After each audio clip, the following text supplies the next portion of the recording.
to go from 3 to 4.5. So we've got from that point of view, we have a 50% deficit right now.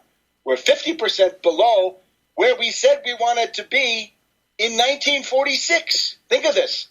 Wow, all the way back to 1946. It's incredible. 70 years or almost, right? So this is a huge scandal. And the other thing about it is it's not a linear scandal. It goes something like this. The Hill-Burton Act kicked in 1946, and it meant the federal government would make available a certain amount of financing as direct grants, right?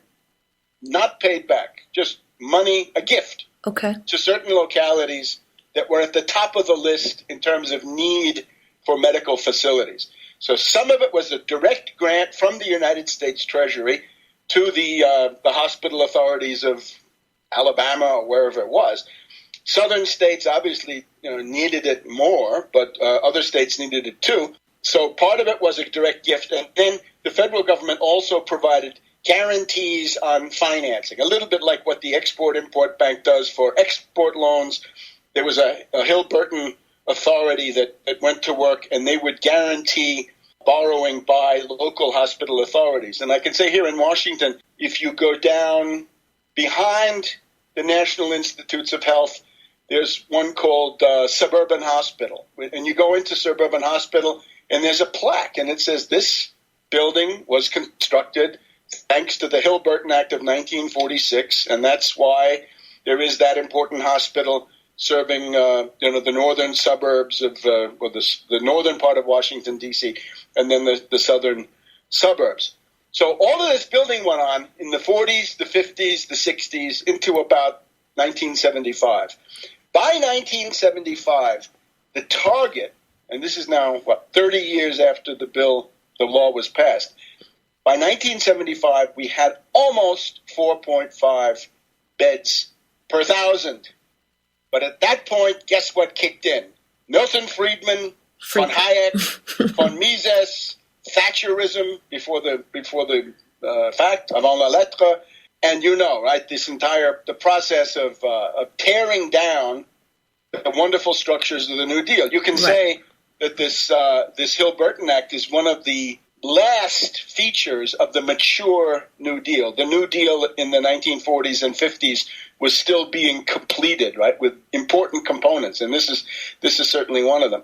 So what happened? You remember when we were running Randy Credico for mayor, and they took down St. Vincent's Hospital and turned it into condominiums. Right, so, or we had it here also in Washington, D.C., right? We had a wonderful hospital that served especially the black community and the poor black community. This was called D.C. General, District of Columbia General Hospital. It was over sort of on the east side of the district by the Anacostia River, and this was simply destroyed for precisely the same thing, for gentrification, for catering to rich parasites and their desires to have waterfront condominiums and things like this. And I would also point out the Washington Post and the Graham family were absolutely key up front in destroying this D.C. General. But this is a huge process. So you reach the target in 1975, and just about at that time, you get this looting of the accumulated wealth by privateers, right? Private predators, Wall Street parasites, and others. And the result of that is, over the 25 years, I guess, after 1975, the United States loses 1,000 hospitals. And as you say, loses about 1/3 of the existing hospital beds. But remember, the problem is you can lose 1/3, but to get back to where you were, you've got to gain half of where you are at the rock bottom. So think of that. So we need 1,000 hospitals now or more because of the increase in population. Yeah, we would need 1,000 large state-of-the-art hospitals in the United States. And I have to say, this has been part of my recovery program. If you go to tarpley.net and look at the top of the page, it says recovery program. It's a red box, right? You're going to get a PDF. And that PDF points to the need for 1,000 modern hospitals to be built in the United States just to get more or progress to where you should have been in 1946, or based on the 1946 criteria. So I think you can see with this, right, the influence of ideology. Let's look at that, right? How did these 1,000 hospitals get destroyed? Well, part of it are these things like, Governor Scott of Florida, right, reactionary Republican predator. He's got this, Hospital Corporation of America, whatever they call it. What they would do is go and get public hospitals, community hospitals, and privatize them. They'd buy them up, and then they'd run them for profit. Other hospitals were driven out of existence. New York City in the 60s and 70s had an excellent system of community city hospitals that were quite good. Many of them have been taken down. So it's a process of asset stripping against the public good. In other words, the sweat and the labor of the American people made it possible to reach 4.5 beds per thousand in 1975. And no sooner did that happen, the counterattack of Friedman, von Hayek, von Mises, down with government, right? The libertarians, the myrmidons who want to destroy civilization, otherwise known as libertarians. They come in and say, no, this is all wrong. You're violating the free market, right? And the result is, how many deaths? I don't know if anybody in the audience has been in a modern emergency room lately, but I ended up having to go to the emergency room for a minor abrasion. I was there for 16 hours, and I was told by a staff worker that on a daily basis, a couple of people a day die waiting to get into the emergency room. Right, and then factor in what 1,000 additional emergency rooms, what that could do, right? That's exactly what you're going to need. So I think you're going to have to get back to this idea of a mosaic of public, that is to say, of city, county, state, some federal, certainly, and private. You're going to have a kind of a variegated system. But in terms of how you get there programmatically, I've already said my program is build 1,000 hospitals. Now, how do you do that? Do you borrow the money from China? Do you increase taxes? No, you don't do any of that. You essentially do two things.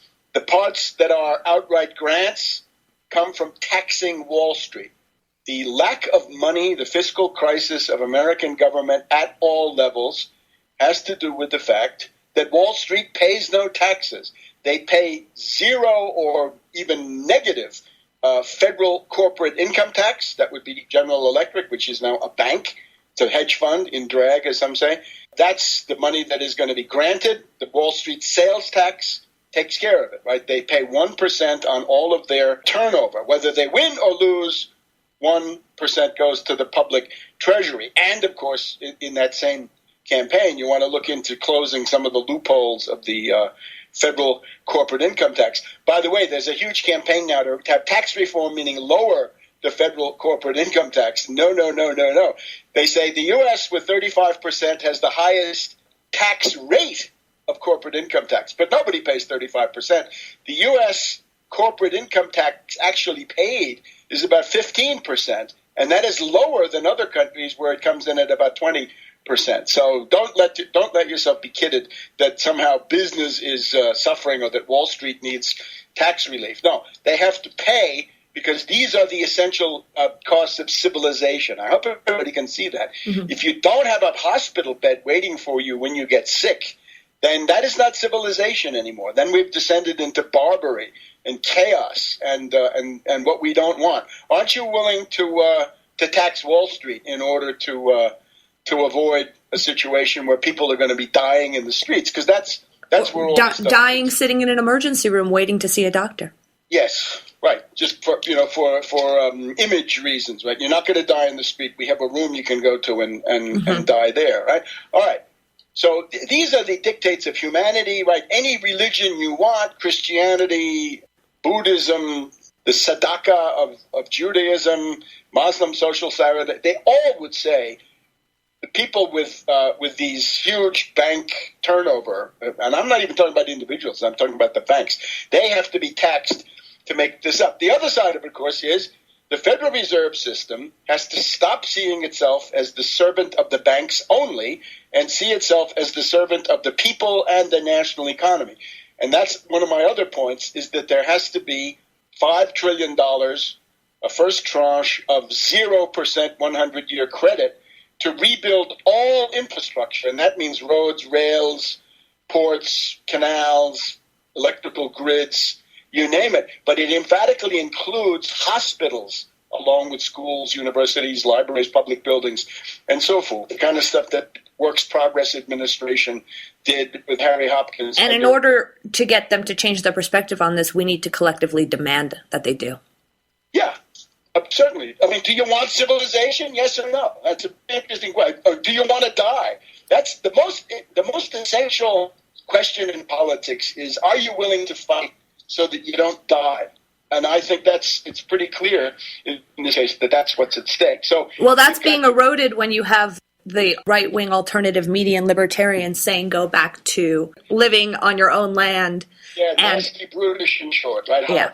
But let's leave them aside, because there are other ingredients that we have to take into account that civilization is dictating to us, right? Mm-hmm. So we've got the hospitals are being rebuilt through a combination of Wall Street taxes that they cough up and 0% 100-year loans from the infrastructure window of the nationalized Federal Reserve, called it the Bank of the United States.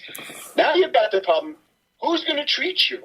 There is a shortage of about 250,000 doctors in the United States. This figure was developed during the Obamacare fight, several years ago. It's still there. I don't see it being addressed. We've got about 250,000 doctors that have to be trained now. They should be in school now. And the problem with this is you can't have these people crushed by the burden of medical school, right?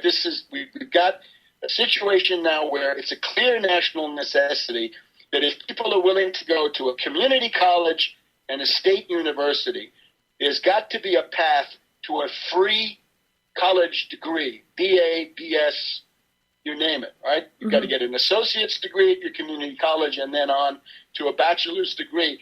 And there's got to be a path for somebody who has basically no money to do that. So no tuition. And if you're going to get student loans, that's another window at the Federal Reserve. That's the student loan window. And that's 0% for 25, 30 years, whatever that might take. And then you've got medical school. You've got to really fight hard to get people into medical school. Because, again, otherwise, no matter what insurance you think you have, if there's no doctor, then that will not work. So we need to consider this an infrastructure immediately. We're talking soft infrastructure, right? Medical systems are soft infrastructure. Now, there's yet another element which kicks in when we come to something like Ebola.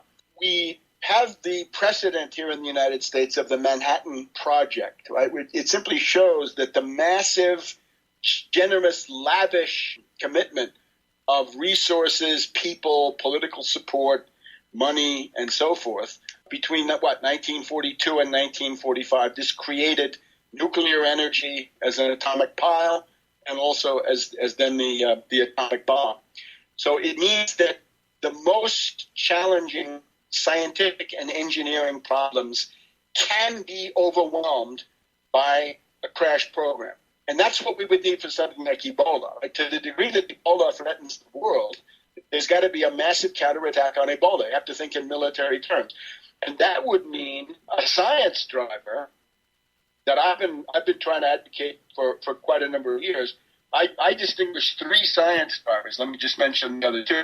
One science driver is high energy physics. The most visible form of that is ITER program, right? The thermonuclear fusion reactor now being set up in the south of France. If that goes into break even in actual energy production, we're going to have a way out of the block universe of the Malthusians, because you'll have an energy source where the main raw material is seawater, and there's plenty of that. So that will get us into the clear for quite a few hundred years, I would say. So one of them is high energy physics.